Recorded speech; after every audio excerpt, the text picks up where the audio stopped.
I always wanted to be James Bond, just about like every other kid my age, but yeah, that's not happening, especially at my age now. However, traveling is something I can do. And getting into jams that I occasionally get out of by the skin of my teeth, well, I've gotten really good at that. Like here in Europe, where we're on our way to Photokina, and we're exploring Fujifilm's X-T3's autofocus capabilities.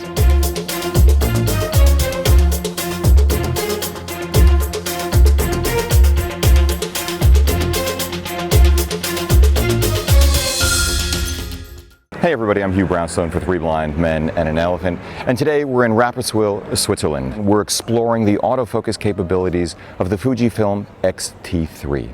Now, I already love the X-T2. Those of you who've been following the channel know that. You know that I love the glass. You know that I have some issues about whether the autofocus motor technology in the Fuji lenses are most appropriate for hybrid shooting. It's a fantastic stills camera. It's a fantastic stills lineup of lenses. The best set of APS-C lenses out in the marketplace today. Small, fast, tasty, crispy. I love them. But I'm not going to spend time talking about how this camera's autofocus works for stills, because the X-T2 was already fantastic. So let's start with the first time I took it out with factory settings in the Aston Martin Heritage Museum in Oxfordshire, England. Okay, I lied. First thing I did was see if I could live without IBIS. You know what? I can't. But the image quality of that 16-55 non-IS 2.8 is stellar. And the museum is pretty cool too. The thing is, the autofocus straight out of the box was usable as long as you didn't push it into situations where you need to tweak it. My, call it more than casual moving around gave the X-T3's autofocus too many targets. That isn't the fault of the camera, it's mine. But to be fair to me, I wasn't trying to make art.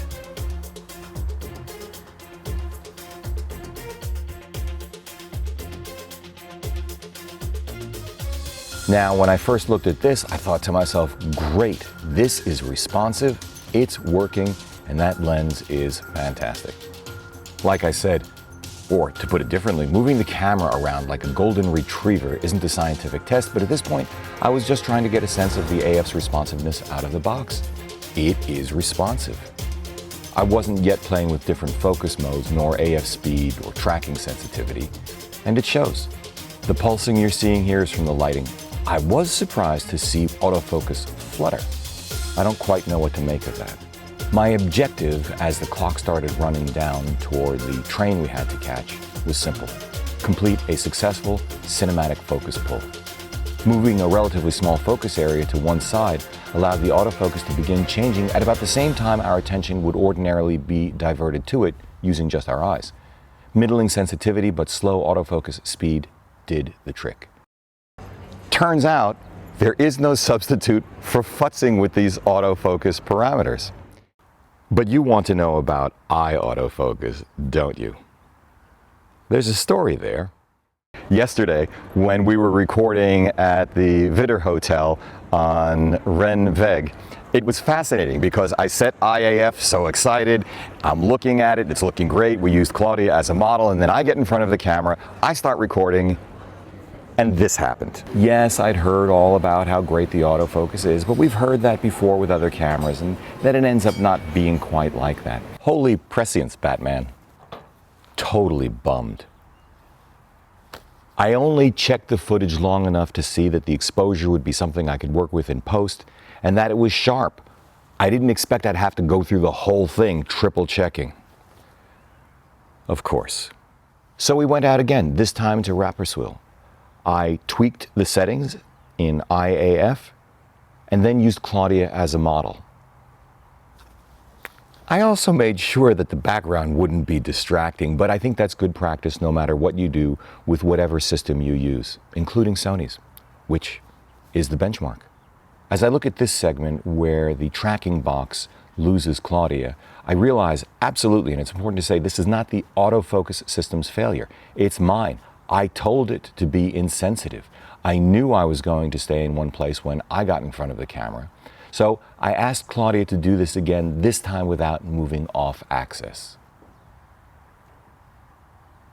Bingo.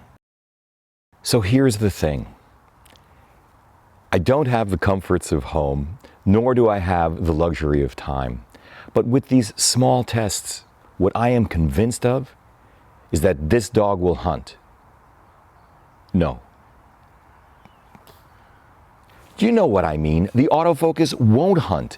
This autofocus is excellent. In fact, what I believe with just this amount of testing is that the Fujifilm X-T3's autofocus is certainly good enough for anything that we need at Three Blind Men and an Elephant.